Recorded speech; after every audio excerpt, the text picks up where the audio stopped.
Bonjour mes craques moldus et bienvenue dans cette 70e minute fantastique. Faites péter les feux d'artifice et les confettis. Quel plaisir d'être là et passer ce cap. Après 69 minutes fantastiques et 4 mini-minutes, l'univers de J.K. Rowling nous réserve encore beaucoup de surprises. Merci infiniment de votre présence. Et aujourd'hui, nous allons nous intéresser au choix pot magique, mais plus précisément à la répartition des élèves dans leurs maisons respectives. Avant le concept final du choix pot magique, saviez-vous que J.K. Rowling avait plusieurs idées pour répartir les élèves? En effet, au travers d'un croquis rassemblant les informations et notamment les premiers dessins de ce que serait le choix pot magique. Mais ce qui nous intéresse sont les termes écrits, qui étaient les prémices de la création de la répartition des élèves.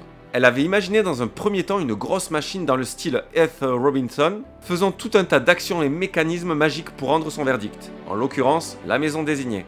On peut lire Ghost, Cour mais aussi Prefect. J.K. Rowling avait imaginé la sélection dans les dortoirs par un jury de fantômes ou de préfets. On peut aussi mentionner Arbitrary List, dont la traduction est liste arbitraire, laissant supposer que les élèves sont donc sélectionnés arbitrairement au moyen d'une liste magique.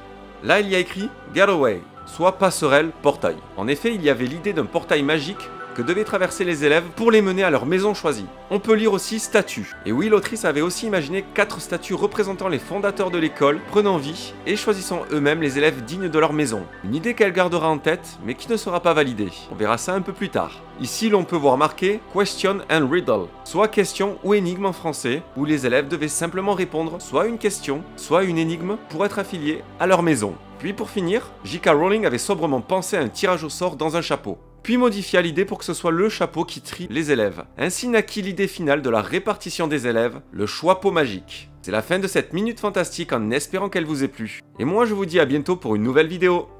Bye! Merci encore!